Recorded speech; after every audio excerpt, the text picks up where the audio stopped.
दश बंधु या पूर्व आपको कही पीएम किसान योजन आप 18 तारिख में कृषक खाता को आसो 17 किस्ती तो से काली हूँ 18 तारिख तो से आज हूँ 17 तारिख काली हूँ 18 तारिख तो काली हूँ आसो आप अकाउंट को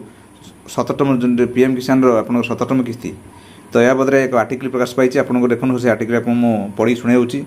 तो जून 18 कृषक खाता को आसो टंका केउं जिले केउं मंत्री उपस्थित रहिबे आसिला लिस्ट प्रधानमंत्री किसान सम्मान निधि योजन 17 किस्ती प्रधानमंत्री नरेंद्र मोदी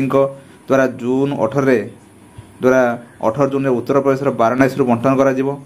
17 किस्ती बंटन दिवस को पीएम किसान उत्सव भाव में पालन कर विभिन्न जिले में यही उत्सव पालन कर देशर कोटी कोटी कृषकों खातार प्रधानमंत्री कृषक योजन 17 किस्ती प्रदान कर तो यह जरिया 9.3 कोटी कृषकों को प्राय 20,000 कोटी टंका प्रदान कर यही अवसर में सोमवार मुख्यमंत्री कार्यालय पक्षर एक नोटिस जारी कराई केउं मंत्री केउं जिले उपस्थित रही यही उत्सव साफल्य मंडी द्वारा करेंगे तार एक लिस्ट प्रकाश पाई मुख्यमंत्री मोहन माझी बरगड़ उपमुख्यमंत्री कनवर सिंह बरगड़ उपमुख्यमंत्री प्रभात परिड़ा पुरी राजस्व विपर्यय परिचालन मंत्री सुरेश पूजारी कटक ग्राम्य उन्नयन पंचायतराज और पानी मंत्री रविनारायण नायक को केबिके नयागढ़